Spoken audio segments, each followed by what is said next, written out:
ఉత్తర ద్వారం నుంచి విష్ణుని దర్శించుకునే పవిత్ర పర్వం వైకుంఠ ఏకాదశి. దీనినే మోక్షోత్సవం, ముక్కోటి అని కూడా పిలుస్తారు. పుత్రద, మోక్షద, ఏకాదశి అనే పేర్లు కూడా ఉన్నాయి. ఉత్తరాయణం ప్రారంభమయ్యే సమయంలో వైకుంఠ ఏకాదశి నాడు వైకుంఠ ద్వారాలు తెరుచుకుంటాయి. ఉత్తర ద్వారం నుంచి ప్రవేశించి విష్ణుమూర్తిని దర్శించడంతో పాపాలన్నీ తొలగిపోతాయని భక్తుల నమ్మకం. ఈరోజు శ్రీ మహావిష్ణువు వైకుంఠ ద్వారం ద్వారా సర్వాలంకర భూషితుడై తన దేవేరులతో కలిసి దర్శనమిస్తారు.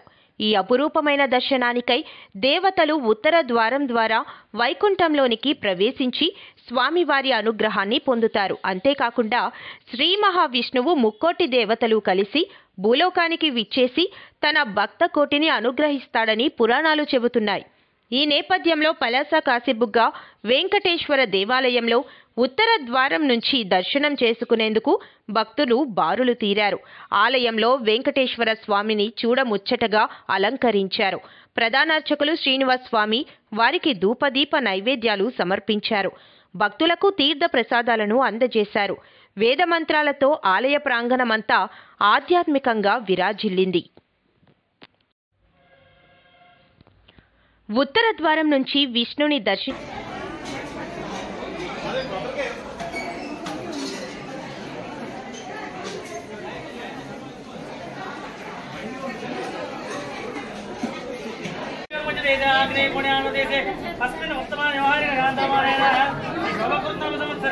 దక్షిణాయనే హేమంత ఋతు మార్గశిర మాసే శుక్లపక్షే శుద్ధ ఏకాదశ్యాం సప్తాద్వార సంయాత్రః శుభనక్షత్ర శుభయోగ శుభకరణి ఏవం నిర్విశేషాయాం అస్యాం శుభదినౌ శ్రీమాన్ శ్రీమతి గోత్రోద్భవస్య భారద్వాజ గోత్రోద్భవస్య శ్రీ వెంకటేశ్వర ముద్దిస్య శ్రీ వెంకటేశ్వర భగవాన్ కృపా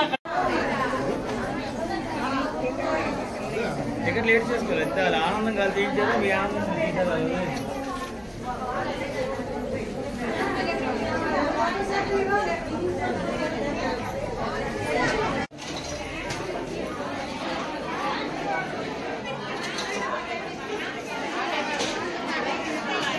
మీ దగ్గర పువ్వులు ఏవైతే ఉన్నారో అక్కడ ఇవ్వండి. ఏం చేసి అందరూ నమస్కారం ఇవ్వండి. గోవిందా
పంతులు గారు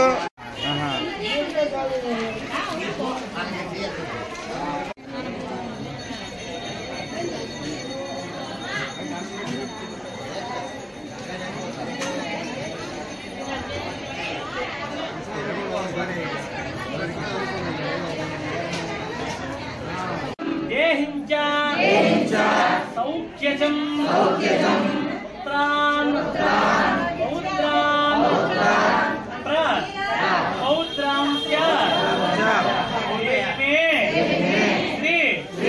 శ్రీనివాసం భజే.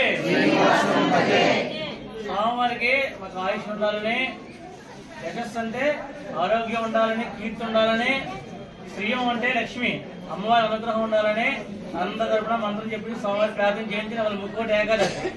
మీరు ఇక్కడికి వచ్చారంటే ఆటోమేటిక్ గా స్వామివారి వస్తుంటే కానీ ఇక్కడ రాలేం కదా. మరి వెనకాల ఉన్న వాళ్ళు కూడా దర్శనం కలగాలంటే విష్ణు సహస్రనామ పారాయణ 3:30 గంటలకి తిరుప్పావై శాలాకాలం 4 గంటలకు 3 అష్టోత్తరముల పూజా కార్యక్రమం, 4 హారతులు, అలాగే 5 గంటలకి ఉత్తర ద్వారదర్శనం. ఉత్తరముఖంగా ఉండే స్వామివారు మన గొడ్డ వాహనంపై వెంకటేశ్వర స్వామి వారు శ్రీదేవి భూదేవి సమేతంగా చేసి ఉన్నారు. వారికి హారతిచ్చి అక్కడి నుంచి సర్వదర్శనం ఏర్పాటు చేయనున్నది. చాలామంది భక్తులు సుమారు ఒక 4-5 వేల మంది వస్తారని మా అంచనా. ఇంకా ఎంతమంది రాలేదు.